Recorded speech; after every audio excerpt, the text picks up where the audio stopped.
Imagine a mathematical universe where only complete, unbreakable numbers exist. In this reality, everything is a solid monolith. You have one of something, or you have none. But that rigid system hits a wall the moment two hungry friends sit down in front of a single pizza. If the rules dictate that objects cannot be broken, you face an impossible situation. You cannot hand a whole pizza to both people unless you can somehow manifest a second one out of thin air. When our counting tools lack a way to describe some of something, we're left with a vacuum. A system built entirely on wholes guarantees that someone gets left out. The fix requires a simple physical intervention. You take a knife and slice that singular circle straight down the middle. By doing that, you have created a new condition. Both people are now guaranteed exactly 1 out of 2 equal parts. You have essentially drawn a line between what you have and the total pieces available. You've invented the fraction, specifically 1/2. This physical division gives us a way to describe values that exist between whole numbers, allowing for the exact precision where simple counting once failed.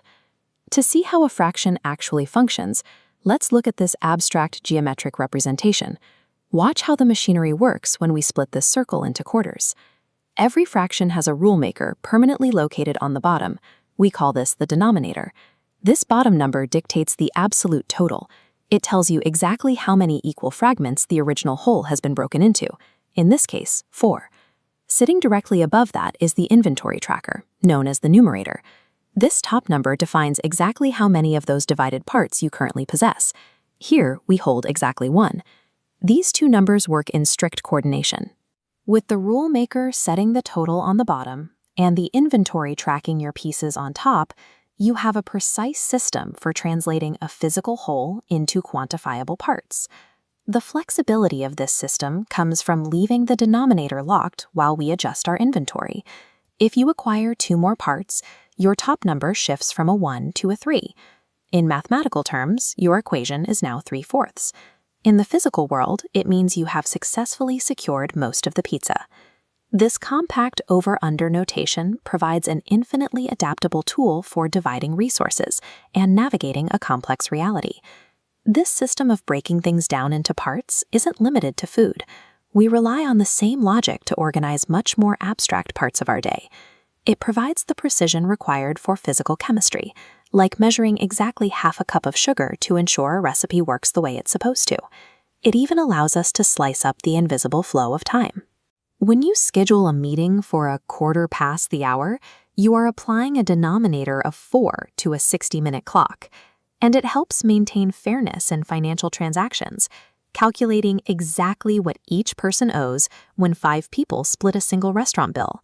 From kitchen chemistry to shared finances, fractions provide the consistent standard that keeps these daily tasks accurate and fair. They are embedded in the objects right in front of you: a half-eaten chocolate bar, a half-full water bottle, a gas gauge hovering at 3/4. We apply them to the progression of events, tracking that exactly 2/3 of a sports game has been completed. That is where the fraction comes in. It's a tool designed to measure a fair share, allowing us to accurately describe some of something.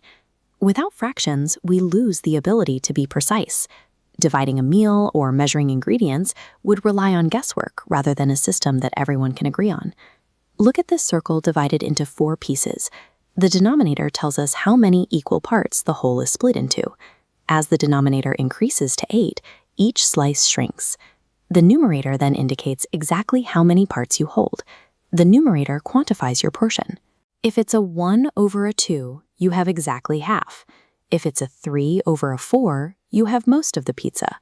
Essentially, the denominator tells you how big the slices are, and the numerator tells you how many of them are yours. You can also use different sets of numbers to describe the exact same amount. These are called equivalent fractions. This diagram compares 1/2 on the left with 2/4 on the right. Visually, you can see the highlighted areas cover the exact same total space. By doubling the denominator to 4, the slices got smaller, but by also doubling the numerator to 2, we kept enough to equal the original portion. It shows that the math on paper can look more complex, even when the actual amount of food on the table hasn't changed at all.